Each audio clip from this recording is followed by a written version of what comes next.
Right, we're on a very tight deadline, but we have some moments for questions. What I'm going to propose is ask for 3 questions in one go, and then the panel can answer as and when. And we've got someone coming around with a microphone. So your hand was first up. Yes. I'd like to say that I think Alistair Campbell said it right, when actually the real issue in 92 to 97 was between frantics and long gamers. And I totally disagree with you that John Smith was a one more heave person. People forget that he actually died just after 2 years. There were lots of things we were going to do. We had an alternative plan to Clause 4. Smith was very concerned to keep the party united during the Maastricht Treaty ratification and not create all sorts of turmoil, when we had about 70 MPs who were capable of going off the rails. And actually, one of the subjects which I think needs to be addressed, and now I'm going to sound a bit more like Smith, is the old adage, governments lose elections, oppositions win them. That is still quite importantly true. It doesn't in any way justify one more heave mentalities or not being professional about campaigning or anything else. But one of the things that I think we systematically underestimate is the importance of Black Wednesday and that period of the Tory party, which Black Wednesday shattered Tory economic competence. We had a 20-point lead in the polls, never lost it till David Cameron got elected. And there are seminal moments in politics, and that, I'm afraid to say, Black Wednesday and the Maastricht Treaty process, more significant in British politics than New Labour. And okay, on that bombshell, yeah, anyway, just on that, I think it's very important for all the New Labour family to acknowledge with a bit more humility, the significance of the real long process of modernisation started. I completely agree. I was there in '85. Neil Kinnock's absolutely crucial speech, and then all that followed. It wasn't all invented by New Labour. Thanks. Right. Thanks. And could we just keep can we keep the question short so we can get more people in? So, no, it's a statement. Yes. Mohammed Amin. In 1997, I was a partner in Price Waterhouse and therefore highly paid. And New Labour convinced me, truthfully, that you weren't going to tax me and that free market capitalism would be safe in Tony Blair's hands. How do you assess the Labour Party since 2010, and could it truthfully say that today? Okay.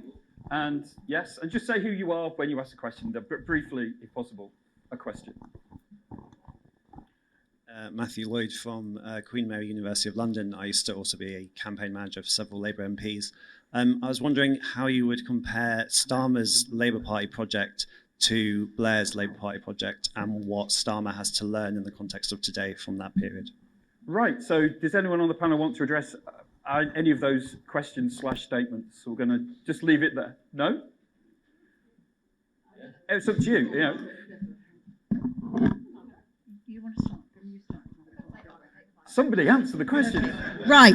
On the issue of tax, would you have confidence? We are now more highly taxed than we have been for generations on Earth. So I don't think the issue of increasing taxes will be one for a future Labour government. What we will be, I hope, getting to, and I think and my talks with the Treasury team suggest this is right, it's a much fairer system, looking at not just taxing income, but looking at taxing assets and looking at fairness between regions and fairness between generations. So there's a way of framing that. I thought I'd hinted at where Starmer's Labour Party had to go, in that I don't agree that I don't agree that you simply win power through the party and government losing elections, and I certainly don't. Well, apologies if I've misunderstood it, but that was what I thought was the portent of what you were saying. I think that, which is why it's really, really important that there is some confidence and there's some bravery shown by the current Labour leadership in actually articulating a real vision. I actually don't know I think what we found, and it took us time to find it in the 80s, about this thing about economic prosperity and social justice being two sides of the same coin. I think that can be re-articulated in modern languages and then taken to have relevance for the challenges that face us today, whether it's around issues of the environment, whether it's around artificial intelligence, whether it's around immigration and all those issues which are ones that touch people today. So I think we did very strong positive vision with then some simple, we don't need massive policy development, we need some simple messages around key issues that connect to people. And it's not easy because of the changes. We were able to take this economic self-interest of individuals and sort of triangulate around it. That's much, much more difficult today, but there is something in it. And could our answers be quite short too? So I want to get another round of three in because we've got less than 10 minutes. A quick answer. Governments do lose elections, but oppositions have to seal the deal, and that's the next phase. Keir's done in 2 years what it took Labour 2 electoral cycles to do before. So give the man his due.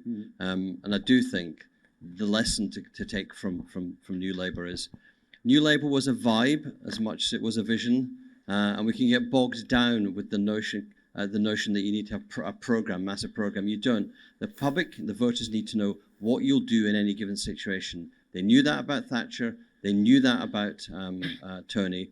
They actually know it about Boris. He'll lie. And they need to know about Keir, what he will do in any given challenge.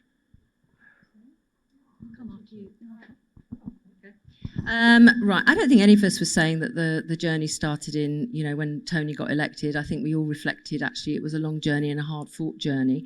I think in terms of Black Wednesday, I mean, I think it wouldn't have been, I don't think politics, and this is about lessons as well, you can't just be throwing stones at the Tory party for when things are going on. You have to have a clear answer to what you do with it. And of course, one of the assurances going into the 97 election that we keep for 2 years within the spending limits and we wouldn't increase income tax. Of course, we did then, I think, done the increased national insurance, but we actually, as it said on the card, and I looked at my card before I came here, sorry, I forgot it, I've left it in Doncaster, but I did write it down. On our little card before our 5 pledges, it said, keep this card and see that we keep our promises. Now, some people might think that's a bit crass, but actually that was about the trust as well in all of this. And in terms of lessons, fewer policies, not more. The amount of policy you have doesn't actually make a difference. Strong policies showing economic responsibilities, but clearly it's not about Starmer is not going to win by trying to be a Blair tribute act, and I don't think he wants to be that. But I think some things are as true today as they were then. It's about making sure as a party we're actually talking about the things that the electorate are concerned about, and they won't be all the same, but we're talking to it. And too often the Labour Party, when it gets uncomfortable, it doesn't really want to address those issues. So it's interesting as well. Again, 96, we had the Dunblane school shooting. It was massive impact across the country. We immediately came out and said ban handguns. When it came to, in terms of the rising unemployment about young people, we understood why that was happening, but we were also very clear. We're going to, from the the windfall levy on utilities, we're going to create a programme where we'll provide good jobs, good education and training. You don't get a choice about it. You need that for your future. We were clear. And on rising crime, tough on crime, tough on the causes of crime. And dare I say it today in this issue of immigration, which Labour always want to avoid, we might have a slogan that says, generous to refugees, tough on illegal immigration. That might get us a hearing in some quarters, but have that bridge between the Liberals and the more, not just working class, but across the country, people who think, actually, we need to be firm about the issues that are giving us concern.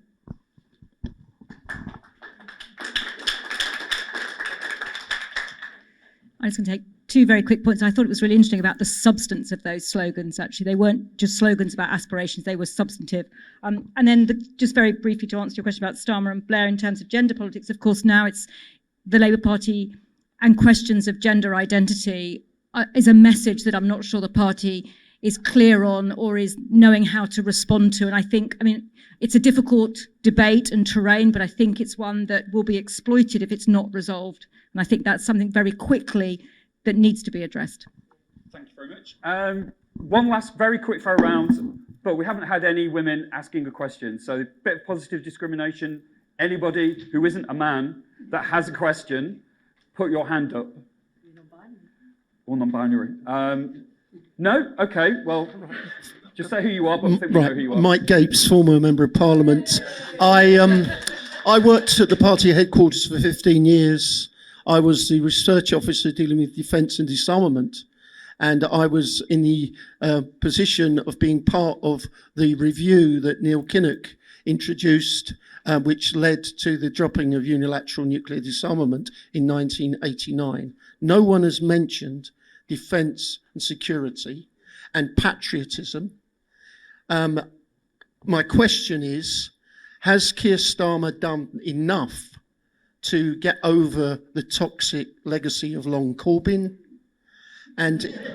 Or does he need to do more on those issues, given that Neil Kinnock didn't win in 92, despite the significant cathartic changes that we put in the 80s? So to give our panel the chance to answer that question, we'd just have to call an end to questions, I'm afraid. So, oh, right, yes, okay, sorry, thank you for that. All right. So, unfortunately, quick questions, but even quicker answers. Hi, I'm Rosie from the Tony Blair Institute. Caroline, you spoke about modernisation of the party and signalling modernisation. Is there a 2022 equivalent to Clause 4 for the Labour Party? And what could it be? Thank you very much. So, quickly as you can. One-word answers, if possible. I can't think of an equivalent to Clause 4 today. I think it's more complicated times now because the politics is more complicated between the parties than it was then. Mike, on defence, I think if journalists are asking you if you're patriotic, you're not sending out the signals you are. I think it has to be authentic. I think it has to be sincere. And, mugs with stuff on, I've never agreed with that. Really understand people's concerns and speak to them, and your sincerity and authenticity should come through. You can manage it, and people like John help with that, and there's some staging around it, but you've got to be true. And I've always felt in politics, and maybe it hasn't done my career much good, I've never been someone who says one thing to one group of people in one room and a different thing to somebody else. I hope I've stayed true to that throughout my 43 years in the party. Our Clause 4 moment should be the Labour Party becomes the only party in the UK, because there is none at the moment. The only party committed to competitive markets. We said we're for business. We're not for business. We shouldn't be for business. We should be for the competitive markets that allow small upstart businesses to come through, that allows tradies to compete fairly. If you say you're for business, it sounds like you're for the vested interest of the big capitalists. We're not. We're for labour against capital. We're for competitive markets, so our people who work in the private sector, that's 86% of us, can actually thrive. For me, I'm going to expand security. It's about homes, it's about walking the streets, it's about food, and post-COVID and with Ukraine, we have to really take seriously security and women's insecurity. Moment for Clause 4. A moment for the Clause 4 moment has passed. Tony Blair did it very, very early on. And I think on Mike's question, I think rebuilding trust on all those key issues, whether it's defence or anti-Semitism, all those issues that were so potent, takes time. And I think we're positioned in the right place, but rebuilding trust and confidence that we mean what we say takes time. So thank you very much to our panel and to Tim, who's been watching remotely from his ill little eyrie, and thank you very much for your questions.